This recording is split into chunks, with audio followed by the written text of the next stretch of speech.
It was a strange period. I mean, I pulled a bit of a Ziggy Stardust moment where I wanted to quit music. I didn't really have any interest in doing it anymore because I felt the music industry had gotten to a point where I just felt completely unfulfilled, uninterested. It just seemed very objectified, very much a product, very much a cliche of what, someone was supposed to feel. But I just didn't really feel inspired to do it.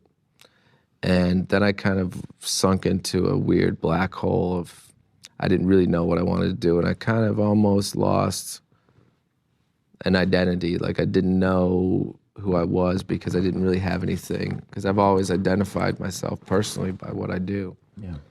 And my greatest fear has always been not being able to create. And I almost got to that point. I got to a point a couple of months where I don't think I've ever been that lost. And, different things changed, different people in my life changed, things moved around. And I wrote one song and then it became maybe the fastest record I've ever worked on. But this is the record that I've always meant to make. I'm not sure if this record is very American specifically. I think it's probably the most autobiographical. I think the center point is about wanting to find a connection. I think it's like the ultimate desire to feel like you're a part of something, that you matter. So to me, the whole thing is about wanting to feel a part of something. Yeah, So in that sense, I mean, it's kind of very comprehensive of my whole life, if I have to look at it objectively. Yeah. I don't think it's me looking at the rest of the world anymore. I think it's me looking very much at myself, not even looking at myself, just saying stuff about myself I would be maybe too embarrassed or too self-conscious to say.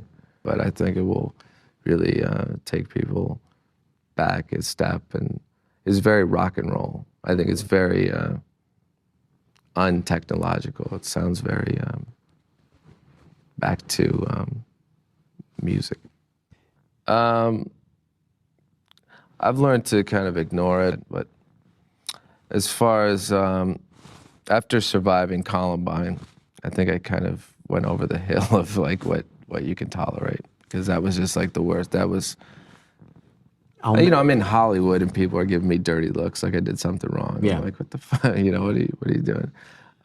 So I've just learned to deal with it. I had to move out of LA, I moved to Chatsworth. I kind of assert myself as an obvious candidate for everything like that. Like I can't feel like I didn't ask for it when I make a record, like Antichrist Superstar. It's kind of, I didn't do any press. I refused, I got offers from everyone. Yeah. And then when Michael Moore interviewed me, it doesn't really show it in Bowling for Columbine, but I had been, I came back to Denver for the first time since then, and I was playing on Ozfest at Mile High Stadium. Right. And we had hundreds of death threats. So I'm thinking, if I'm gonna die, it's gonna be today, because it's Mile High Stadium. They're not gonna be able to stop it if someone wants to, shoot.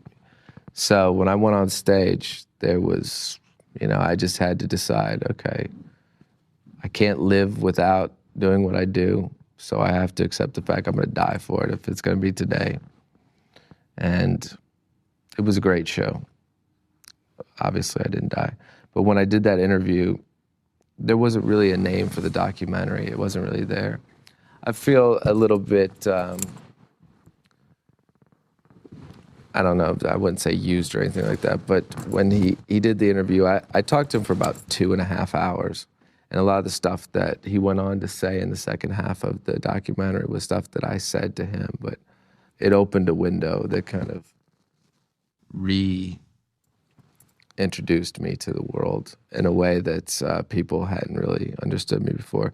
If I got paid for every time someone came up to me in an airport or anywhere saying, I saw you in Bowling for Columbine, the most common thing I get is, I didn't know you were so intelligent. I didn't know you were so fucking stupid, but I don't know you, So, but It's a backhanded compliment, but I appreciate it, and at the same time, it's kind of my criticism for the film because people ask me what I think about it, and I of course like how I came across in it, but I think that a lot of it didn't really deliver.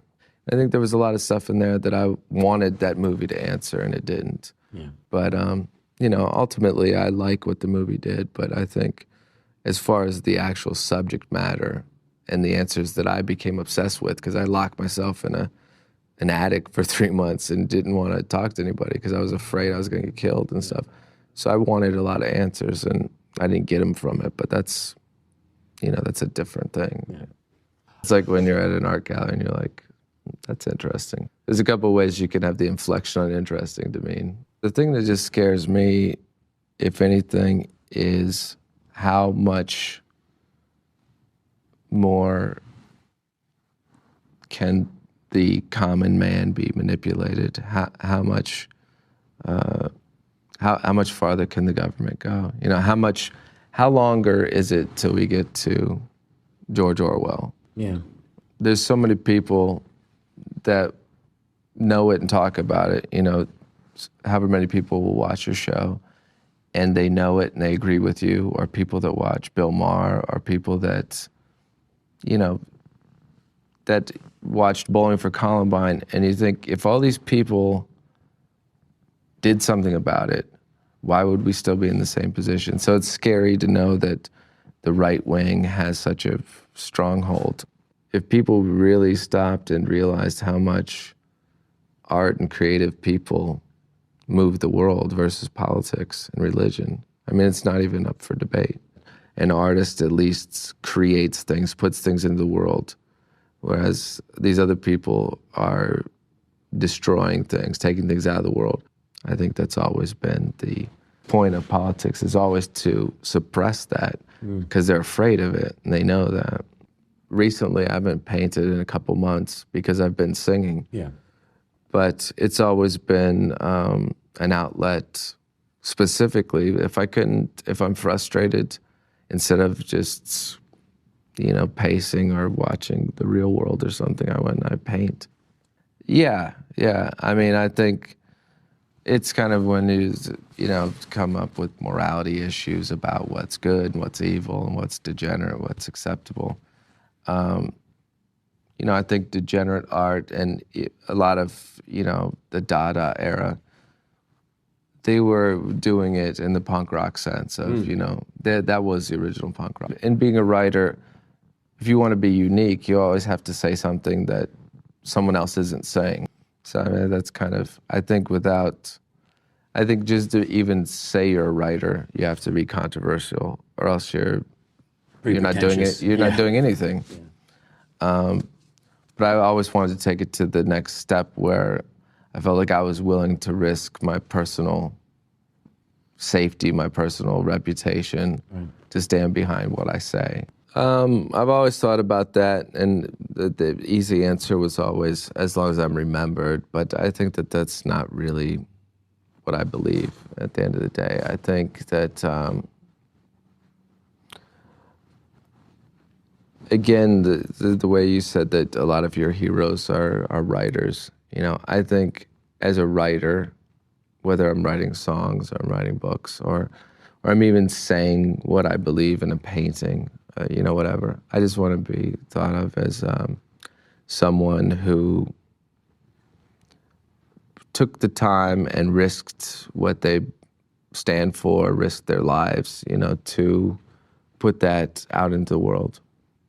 Someone who, ultimately was an artist, I'd like to actually be able to, I don't feel uncomfortable saying that, but I remember, growing up, saying you're an artist, it sounds pretentious. But, I think that now it's one of the only dignified things that you can call yourself. That's it. I was thinking about opening up because when I used to live near the Magic Castle, there was the Comfort Inn. And I thought when I was a kid, I used to make forts. Then if you made a come fort inn, I think it would be like a very popular, you know, if you want to do like a venture capital thing. So as a kid, I think making forts and hiding in them, not yet, you know, the parlance, the word cum, which is always kind of odd for me. I don't know if you spell it with C-U-M or C-O-M-E. Either way, I don't really like to use the word. I like to say making wet in you. Okay, well, if the memoir is post me being alive, I wouldn't care because I'd be dead, so it wouldn't matter. I just want to make sure that I'm alive, intact for the apocalypse, so I come back as a zombie. So it would be, my memoir would be, wait till the apocalypse because I'm going to eat your face off, you cocksucking everyone, etc. etc. I just want to do it double in case I forget the first ellipsis and the first etc.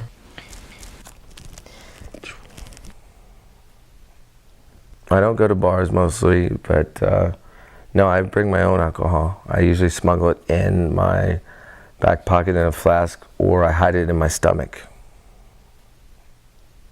Style icon, I would say, I wouldn't try to act fancy enough to to pretend as if I was always hip enough to know someone such as, you know, Garth Brooks or Justin Bieber, I would say Salvador Dali is always my favorite in everything because he embodied art, and he made facial hair really work, because I feel like facial hair it's very obstructive sometimes. I mean, it worked for the Village People, it worked for cops, it worked for Hitler, it worked for Charlie Chaplin, it worked for Amish people when it was just here, it worked for Ellen DeGeneres. I don't know, but mostly for me, I think it sucks to have facial hair. So I would say Salvador Dali was the one person, because he used the prunes to pinch the tips of his mustache, and flies would often gather on it, which I thought was very amusing.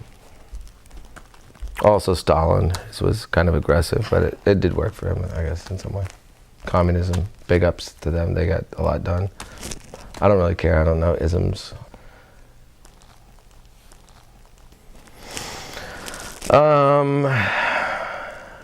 Superstition is an odd word now that I think about it, because what if it was just like a regular stition, or like an amateur? It's like, you know, like if you're pro-life, what if you're just amateur life? Or so superstitious. I'm afraid of a couple things. Well, I once learned a few lessons. This was a lesson taught to me by, I think Ice-T brought this up in a conversation. Not the drink, but the rapper, or Law and Order guy. He said that black people were afraid of skeletons and fireworks. And he said that white people were afraid of black people. So that was a superstition legend right there that I learned. But I think that I'm mostly afraid of, I guess mostly afraid of when you fall asleep after having sex, if women are staring at you. I just don't want to wake up to someone staring at me. It makes me nervous. That's why I usually kill them, or don't have them stay over, or don't have sex with them. That gives me a carefree life, very capricious life. Yes, I did. Several times. I was paddled once. They did have corporal punishment in Canton, Ohio. I was paddled because I made a magazine called Stupid. It was my attempt to be like mad or cracked, you know. It was juvenile, sort of Alfred E. Newman. I'm not saying you look like him, more of a Griffin Dunn, but there was, that was the first time, and I only got like one whack on the ass. Don't get any ideas when I say that. I know that's a very provocative language, but the second time I got sent to the principal's office was because I broke into my grandfather, who's now dead, but he's not actually my grandfather. I found out later. It's a very long story, many threads. I stole a used, quite greased up, I believe with Vaseline was the preferred lubricant of the 70s and 80s. Dildo. It was black, suction cup on the bottom. So you could just, wherever, kitchen table, boom, desk, whatever. So I put it in the Bible teacher's desk, of course, because we were learning about the Bible, Sodom and Gomorrah. I was trying to share, show and tell. Put in the desk, I sent to the office. They said, did you do it? I said, yes, of course I did. And then I was banished from Christian school, was sent to public school where I was beaten often. What do you like to do to pass time on a long flight? I usually sleep. Right before the flight, I like to get shit hammered, is the modern vernacular I think that they use in this region. I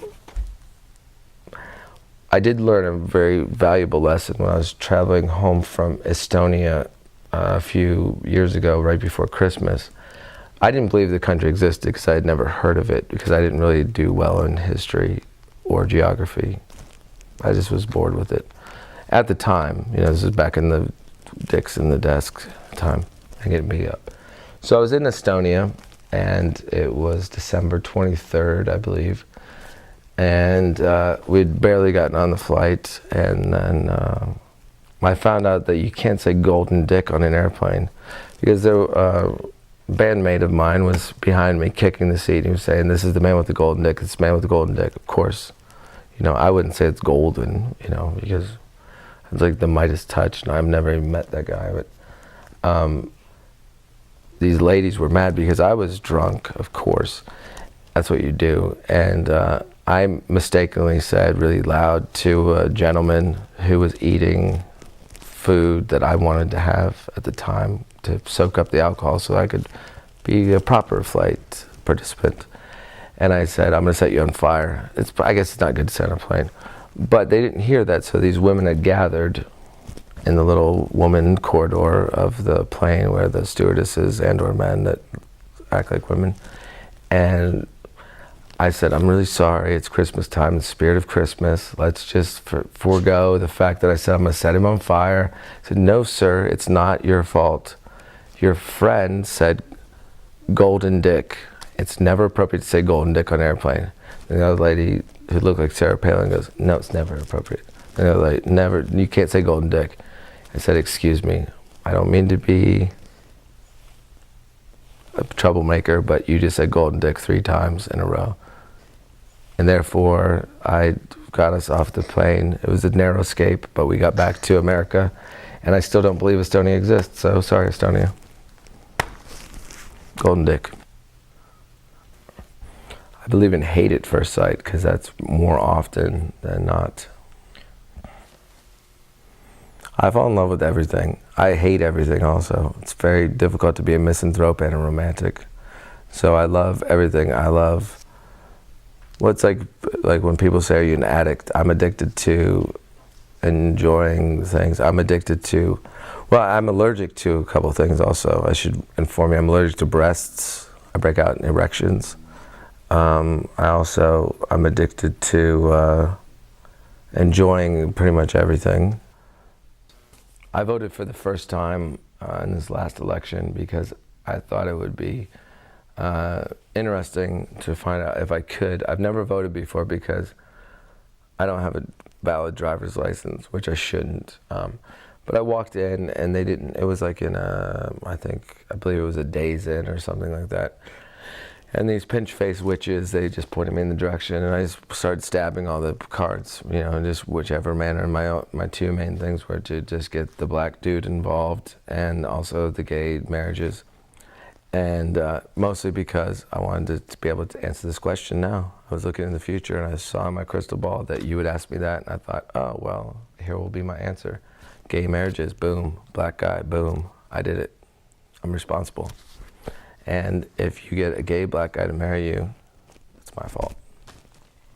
Like having sex with a vegan girl, I tried to, but I didn't like it because she complained. She's like, what's in your semen? No, in fact, I have in my will, if I die and I don't have any living relatives and or the person that I've made the mistake of having as a spouse isn't alive, that my shit should be burned. Not my shit, but my treasures will be burned before giving to charity. But I did once meet a girl named Charity at a strip bar, and I gave her $5. So I don't know if that's giving to charity, but it seems like it's it's semantics. What are your thoughts on Canada? I prefer to call it Canada. But I don't know. I think that's the origin of cannibalism is from Canada. Cannibalism. Mm-hmm. I'm gonna go ahead and say I think that if like Bathory, I think washing yourself in the blood of virgins, not menstruating necessarily, but that can work also from what I've heard. It's what I've read I've read it on Wikipedia.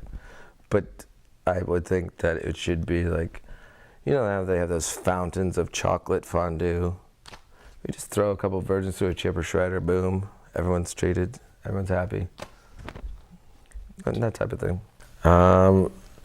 I've been to the hotel that film was made inside of, and I don't think that, I always pretend to know other languages. I have not ever learned another language. I learned American, British, Canadian, Australian. I know all those. I know a little bit of Mexican. Those are the ones that I know. I pretend to have human emotions, and I'm getting really good at it. Not having such a big dick. It's really troublesome. Sometimes people just, it's his big dick. I'm not, I just want people to love me for who I am, not just my dick. I do, actually.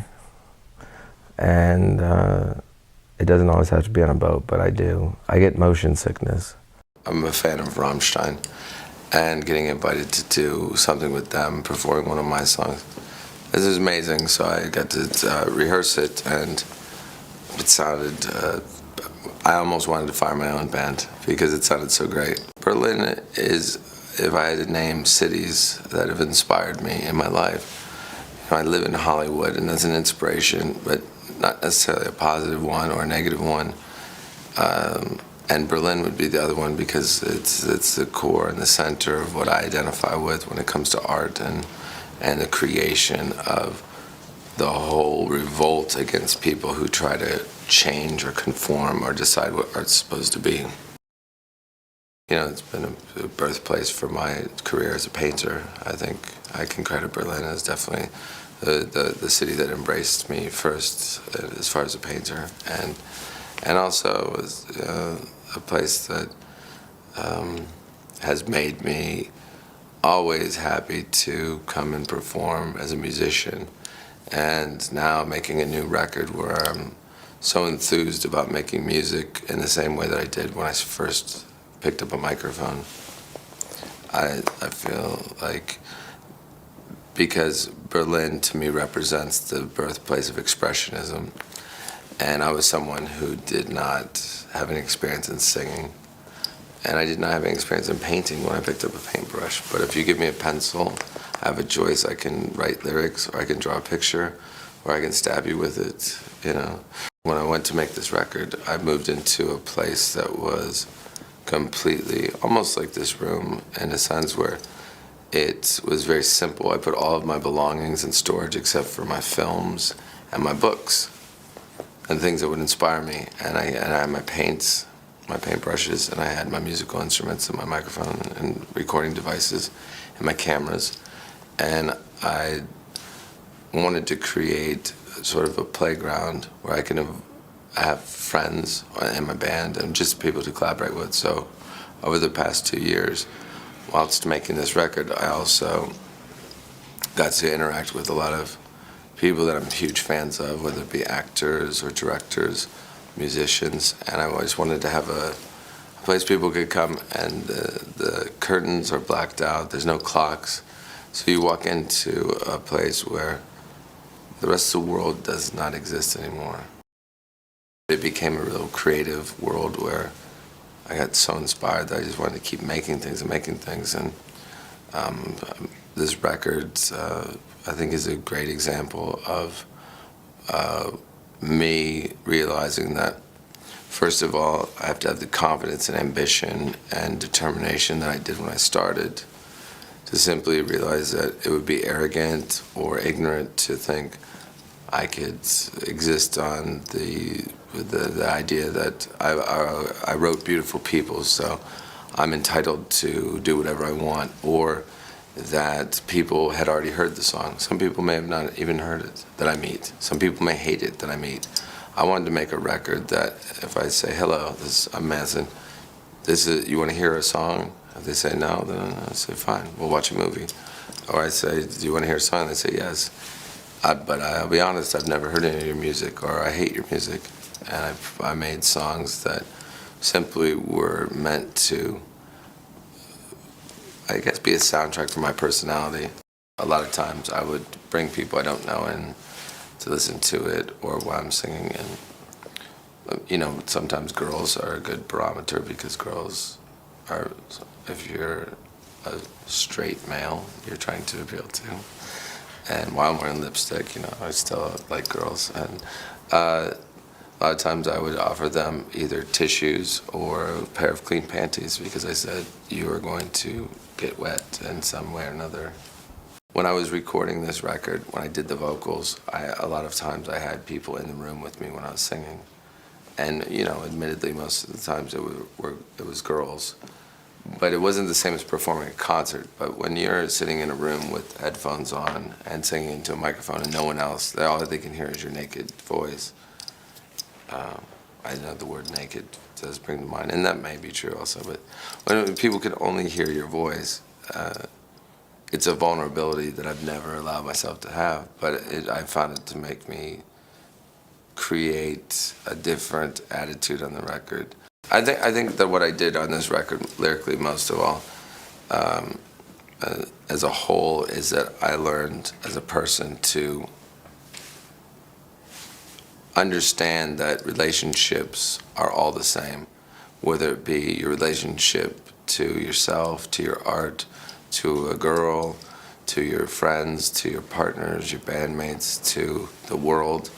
They're all the same, and you have to hold up your half of it. And if you want to be in control of it, you have to decide where your role is. And when Twiggy and I wrote Beautiful People, we were in a Holiday Inn, and I think in North Carolina. I was on the floor going, and he's writing the riff, and and then the song developed into something. But I think that limitations push for more creativity, and making this record, it had lots of ups and downs, but I can say that this is a record that I can't complain that I didn't enjoy making.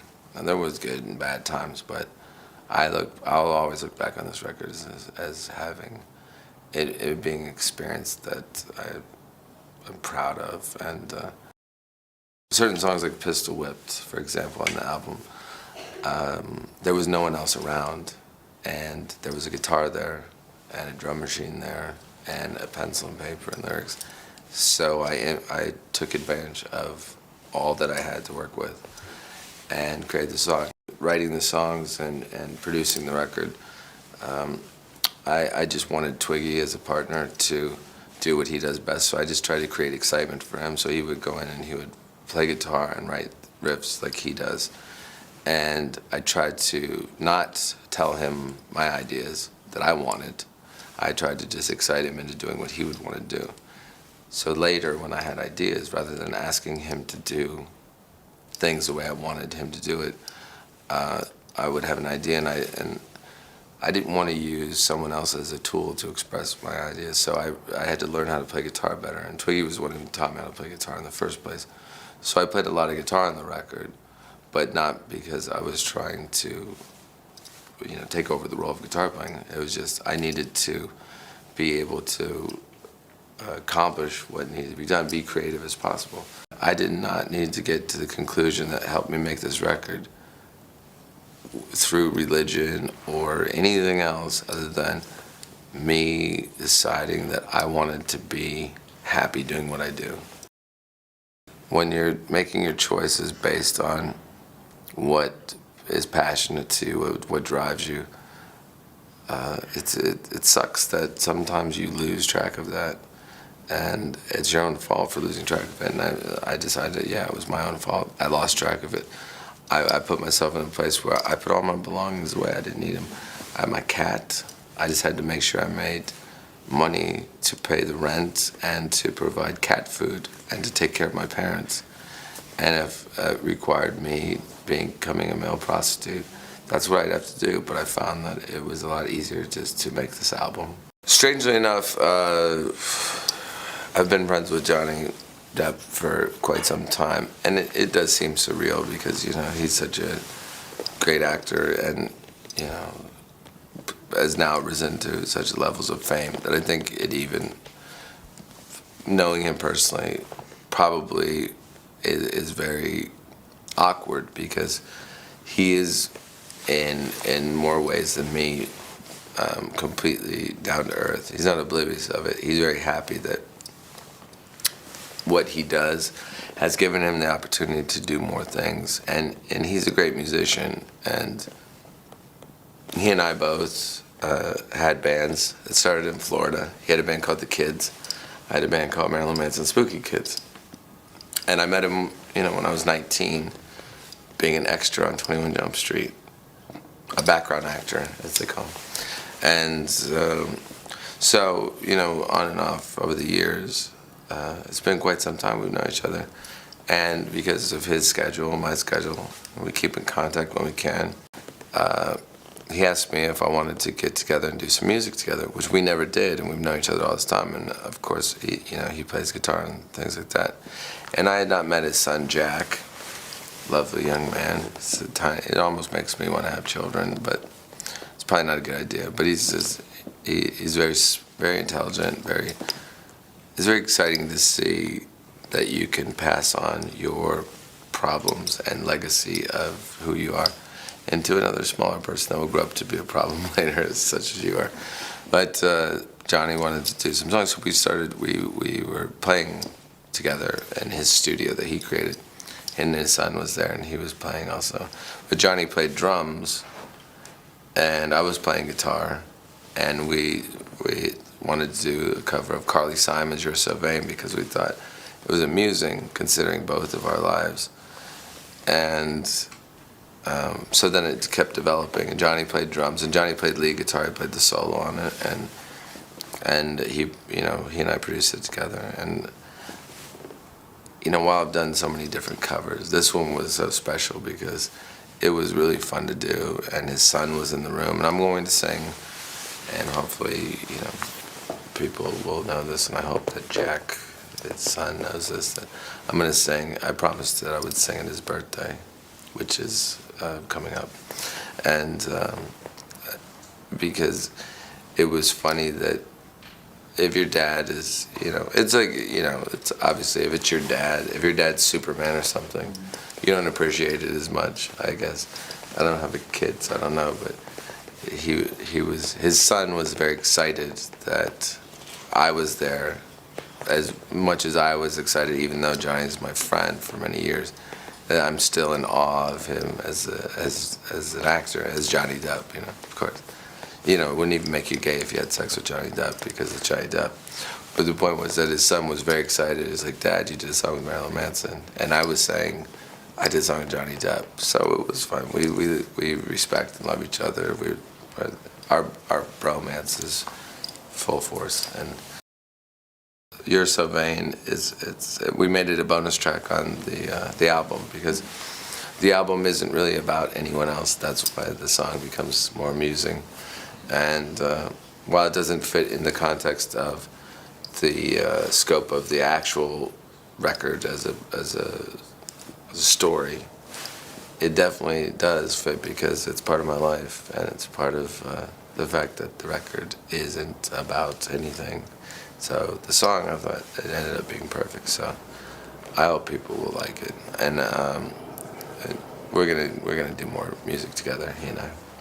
In the same sense that you're saying, all the world is a stage, the bed is a poor man's opera, whatever quote you want to use.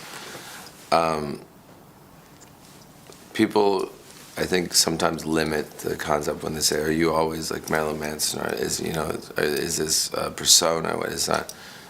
There's a difference between being on stage in front of strangers that you don't know and being in a room with someone like now that you're just meeting. So it's not as simple as on stage and off stage. There's different stages and everything. And I think that for me, it's more about the way I feel and what I say in my art or what I paint or what I sing, whatever I do. It doesn't turn on and off. Now when people say, is it all an act? Is it all a show? That's just like saying that to anybody in a relationship. When you go to a bar, if you go to a bar, and is it all an act? I mean, people act differently when they meet other people, always. So life isn't as easily defined as a lot of people want to. That's why I started Marilyn Manson as an idea. So I felt that I wanted to say something. I just didn't know how, and I now realize even more than ever that if you try to figure out how am I supposed to say what I feel, and you just put it into a category, I mean, it's not satisfying enough. I can't simply just do music. I can't simply just paint, or I can't simply just do an interview. To me, all of it is enjoyable if it's me being in control of what I want to do and say. If I won't do anything now in any way unless it's something that I want to do. When you start compromising who you are because you've painted yourself into a corner. I've been fortunate enough to not have to do that, and getting off of my previous label made me feel like me again. What you create and then what happens to it after you create it are two different things. And you know, when your integrity or your personal feelings are on the line, it really kind of corrupts it, and it messes with your brain, because I started to accept, okay, well, I make a song, I make a video, I make whatever it is that I make, and I give it to a record label, and what happens to it, it becomes a product, and you have to accept that, and you have to realize that, you know, you can't take it personally. You have to be objective and look at yourself, that somehow, because you're part of pop culture, your soul suddenly becomes a product. I don't want to say that I compromised my art in the past, but I allowed myself to compromise what happened with my art, and I was so happy to get out of that situation. So to be on a new record with Cooking Vinyl, they simply probably heard the record maybe a week or two before you. They had enough faith in me to say, we believe in what you have, the potential you have in you. And that belief made me realize that I should believe more in my potential and not think that I have to try and be something other than just do what I do best. And so I feel like on this record, I'm just trying to do what I do best. I wasn't trying to live up to any expectations that I had for myself or anyone had, or think that I should be allowed to rest on my laurels, that people know that I've done this in the past. Maybe I have to outdo it, or maybe I have to do it differently, or maybe I have to do it again. I just listen to the music that makes me happy. A lot of the bands that I listened to when I started making music, Killing Joke and Joy Division and Bauhaus and Bowie and Prince even, and things that to me were, essentially I think that they were very inviting, enticing. I think that confusion and chaos are the only things that art can be. If you create something that's confusing, and if you ever explain what you do, if you ever explain your art, rather than letting your art explain you as a person, and it cancels itself out. And I think that you create something that's confusing, that essentially is irritating, or it is captivating, or at the very least, it's something that makes you have a question. What does that mean? What the fuck is that? Why is he doing that? What is it? Rather than you saying, oh, that's stupid because that is this, or that is boring because it's simply, when you can explain it simply, it doesn't inspire you to have any thoughts of your own. That's the role of as an artist. You're supposed to create a question mark. not answer questions. Even though I'm answering questions, I'm not going to explain what I do. I can explain why I do it, but if I explain what I do, it's the whole point of what I do is to explain who I am in the first place. And I think mystery and the element of not being able to be put into a simple square, or if you become defined at any point as one thing only, you cease to, the inertia, the existence of you don't transform anymore. It essentially makes you a dinosaur or a caveman, or it makes you an extinct animal. If you're not continually changing and evolving, and it doesn't always end up being in a good way. Sometimes you devolve and you have down points. But if you're not changing, if you just stay static, then you're this. I mean, having ups and downs is great, but I've never wanted to be this, and that's why. I would never believe in psychiatry, or, I don't think there's no need to be either sober or not sober, or Christian or not Christian, or satanic or Jewish, or whatever it is you want. I don't want to be defined as anything except me. People said from my very first interview, do you think that your image will overshadow your music? And I said from the very beginning, well, I'm afraid my music would overshadow my image, because they were always one and the same. Now, if there's a band or someone, if you mentioned Lady Gaga, I've met her, and she has at least been kind enough to say that she has taken inspiration from me or from Bowie, and I always cite my inspirations. But, just like a lot of famous great artists that I idolize that say, if you don't steal from something, it's not even art, because you have to take it from somewhere and you have to make it your own. I went to college, I dropped out, I quit because I thought I could learn more on my own.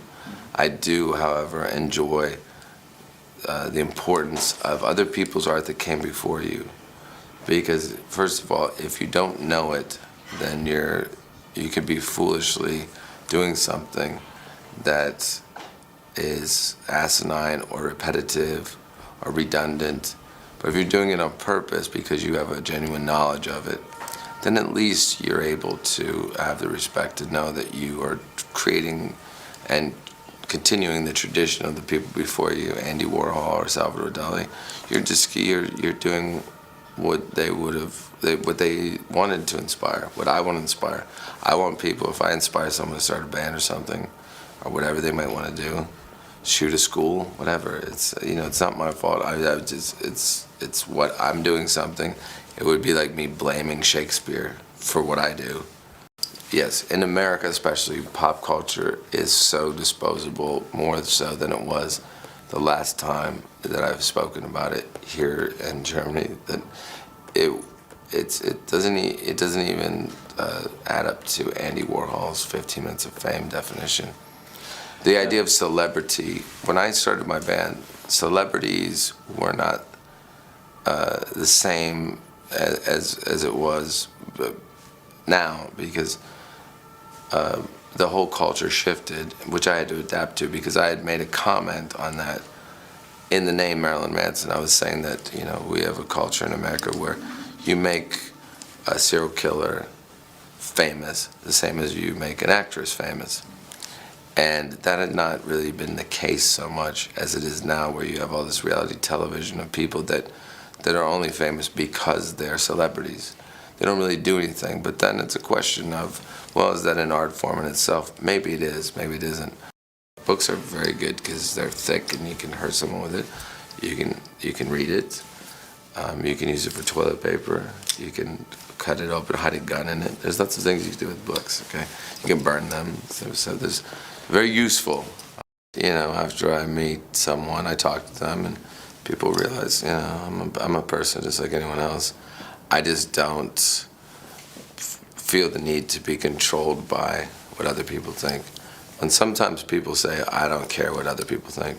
I think it's a really it's a stupid statement to say, because as an artist, you should care about what people think. You're making something to create an emotion, to create some sort of excitement, to relate to other people. And but if you're controlled or governed by what people think and it affects what you do, then you're not an artist anymore. I found a simple, different moral code in life, and it's a bit outlaw in like an old Western sort of sense, or in a Sons of Anarchy sort of motorcycle gang sort of sense, where you have to really remain loyal to what people that you care about, and you should be willing to put everything on the line to protect that. At the same time, you don't want to ruin everything with stubbornness by risking it all by doing something that's irrational. And I learned from my mistakes, but I didn't have to come to a religious or sober enlightenment to get to this conclusion. I simply had to realize that I spent possibly the 4 or 5 years before making this new record,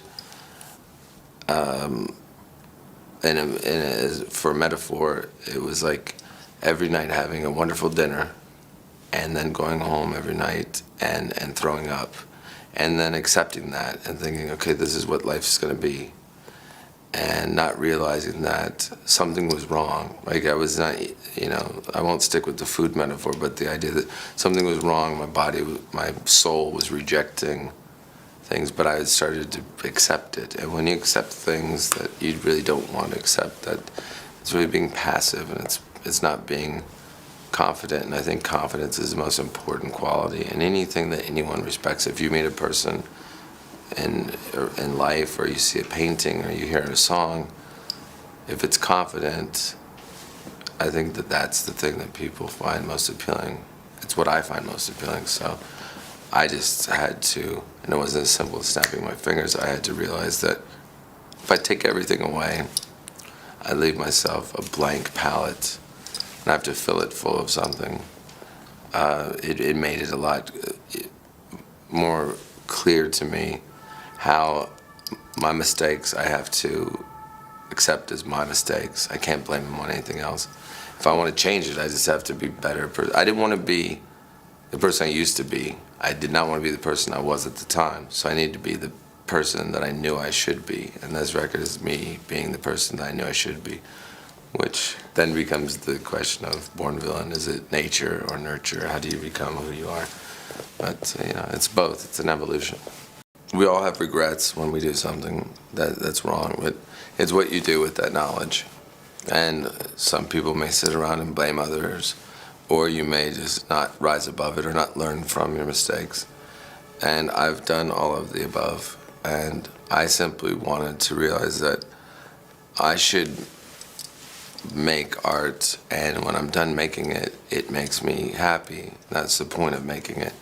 And it's not a humanitarian or some sort of martyr role that I play to make something, to make other people feel better about themselves. It's what became apparent, quite the opposite, that I realized that I had made, for a few years, art or music and people, just in general in life, because for me, you cannot be an artist and have that separate from your life. If they're not one and the same, then you're not living it. And it doesn't mean that I have to look this way all the time. It just means that you have to, if your art and your life are two different things, then it makes it much more difficult, and it's not as true, and it's not something you can believe in as much. But I realized that I had spent a large portion of the time before making this record being someone who maybe the people around me should not have had a reason to believe in. My closest friends, aside from the people who don't know me, is you make art and then you have to share it with strangers, and that's your way of communicating. But I had to realize that simple thing that I can't keep blaming everybody else if my life's going wrong. I just have to fix it, and I have to realize what is wrong, and I can't blame anyone but myself if you want to be in control. So what I had to just come to this simple conclusion is that I should make things that represent me and communicate with people, and I want what I do to make me feel good, and if I can do something that other people identify with, it's sort of the same, even if you're not a musician or an artist of any sort. It's what you do in a relationship, and that's what I had to break it down to, because I'm not necessarily the most normal person, obviously, but a lot of people don't understand that if you put out so much emotions, people don't understand that if you're angry, that means you're also very sensitive, obviously. But I wasn't angry at anything on this record. I just wanted to create excitement for whoever listened to it. And I think on the past few albums I tried to make people feel what I was feeling. And most parts that was not necessarily happy. It might have been angry or happy, but that's not the point of art. It should not to make people feel what you're feeling. It's make them feel something that they want to feel, because that's the kind of music that I grew up liking. Something that made me feel something exciting. I wasn't thinking about the person who wrote it, what they were going through. And I think that because I delved into a dark period of my life and I went into trying to express my personal feelings for the first time, it was a double-edged sword, where I went down a road where I was starting to make music that I feel could have started becoming too self-indulgent, where I'm trying to make people feel what I'm going through. And what I was going through, no one should want to feel. I didn't want to feel it. So I just had to realize I just wanted to make a record that represented me, and it was basically fuck you or fuck me or fuck something, or just fuck things up. And that was the whole point of it. And that's why I started a band in the first place, to enjoy it and to have excitement and have something to live for. It hurts to wake up every day, but that's usually in America, where I live, the greater Los Angeles area, I find it's easier to create or just to do whatever I do when the sun is down. So it's not simply to try to live vampire hours, but vampires got it right when they didn't go out in the daytime. I think a lot of it because also when I paint, I usually paint between 3 a.m. and 6 a.m. It seems like not only the people that are around me personally, the rest of the world, everyone's brains are kind of shut off, so there's less static in the world. So I like to paint in solitude, but then, that it does involve, things that will make your head hurt the next day, so to speak. So yes, but it didn't hurt to wake up today. It was okay. I think that's why. It's a time change. Now I'm like living, it's like an undead sort of thing. It's almost night. It's nighttime where I'm supposed to be, so I can be awake during the day here. It's math. It's in the Bible. People. But yeah, it's not the sun. I mean, the sun's hot in general. We know that. That's basic. I think just during the day, there's a lot of people that do things that you don't want to really talk to. Nighttime, there's people that do things that you want to talk to. Hookers, drug dealers, your basic people. I live above a liquor store. I don't ever go to it, but they do sell pornography and sexual enhancers and liquor, but I don't go there. I stay up and paint. It's my resistance. It's like the Bible. I'm like Jonas, or the guy that was in the belly of the whale. It's me. It doesn't feel good because my fuse box, when the power goes out, it's in the liquor store. So I have to get drunk to get the power to come back on. It's very difficult. I have to physically go there. There's a trap door in my floor, and I climb down. Sometimes I'm just the actor. The chicken or the egg. I think I suppose if I look back when I was in school, I wanted to be an artist, but I wasn't a painter. I would draw, you know. And I ended up starting a band, but I probably put the same visual elements into that, wearing makeup, you know, creating photography, directing videos, that type of thing. And I realized it was probably around the time when I made the record Mechanical Animals. I was recording and there were things that I couldn't really sing in a song. So I started painting, and at the beginning I painted things that were more abstract and didn't contain people's eyes. And then later when I started to paint more, it wasn't just something to do as a hobby or something to do as an alternative. So I made a great effort to separate the two, because I didn't want to be considered a rock star that had a hobby. I wanted to earn my right as a painter, simply as a painter. If people see a painting, you either like it or you don't. It's very simple with art. With songs, sometimes you attach yourself too much to who's doing it.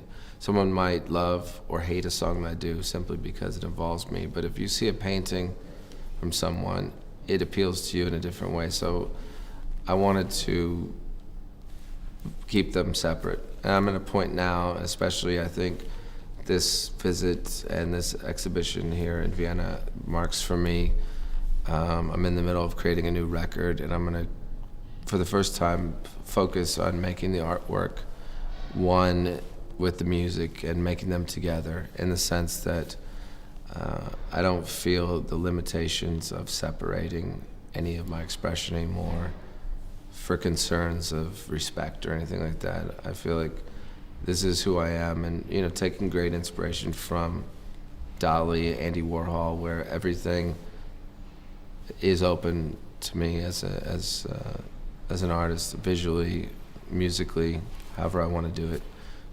Give more people things to hate or love, just a better menu. I do. I feel that it's what any painter would want to achieve, you know, respect-wise, to get this type of an exhibit. I think that for me, just as a personal achievement, I feel that it's the most important exhibition for me so far. I think that sometimes fans of the music will also be fans of the paintings if they choose to, because they're fans, so they look deeper and they'll find that.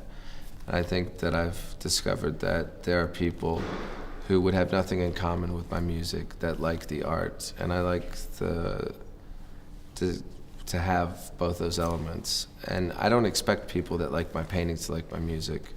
Sometimes I don't I don't like music that is similar to my music, in the sense that I don't want to simply be associated with something that is very specific, you know. Everybody likes a certain type of thing appeals to people. And I'm not trying to cross all of the different borders by making different types of art, but when it comes to a painting, that isn't something that someone may like a painting, but there's no way that I would ever expect them to like a song that I do, because they're just completely different. I paint watercolor on paper, and I paint on the floor, on my knees, which ends up hurting a lot. I don't really know why I chose that technique, except I like that it stains. It's a bit of a stain, as opposed to, I think a lot of people, other painters that I've met, have asked me why I chose watercolors, because to them, someone who paints oil or acrylic, they think that it's more difficult, and to me it's the opposite, because I can't paint in oil colors or acrylic because it's just not what I'm used to. I painted what just came naturally to me, and I think I liked it most as a stain. I think it started when, back when I first started touring, I used to have a really bad habit of smashing beer bottles on myself, and I'd wake up with blood stains all over the sheets. I think that reminds me of that. So I think it's a bit of that, and it's also because I think watercolors are very soft, and I like to take ideas in my head that are very, I think, you know, when you're having a dream, it doesn't have defined edges around it. Everything's very sort of loose and lucid.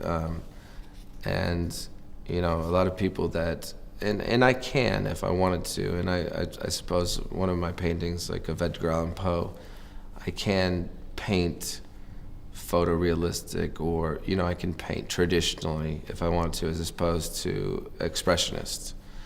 And but I try to paint how I dream, and I think that watercolors allows me to paint lucidly, where it's undefined on the edges. And you know, to me, if you want to paint something that's very defined, I would use a camera. I would take a photograph. I think that's a better way of doing it. I think simply because of the contrast. I think that I'd liked taking very light colors and children's paint set, pastels, and painting images that people might expect to be very, not simply just morbid in their context, but just dark. People expected them, I think people would expect a lot of my paintings to look like me, you know, very black and white and, you know, very contrast. But instead I paint them with a different type of, I don't use shadows in the same way that I would in real life. I use them with colors. So it's just a different way for me to express myself. Well, the image that you speak of with the hair, that was actually when I shaved my head. I was concerned that I could not paint pubic hair because I was not a skilled enough pervert. So I shaved my head and I glued it on. So if anything, I'm more of a barber or a hairstylist than a pervert, which could be one and the same, depending on what your hairstyle is. I think anything that is not already existing in nature to the human eye is a perversity. So essentially everything that I paint is a perversity, but that's essentially the creation of art. You know, if someone takes a photograph or paints something that looks exactly like what you see with your eye, then you're just simply documenting reality. But if you create something that is your opinion of reality, it is a perversion. That's what it is. It's a perversion of nature. And so in that sense, I am a grand pervert of that, but I don't think it's a negative thing.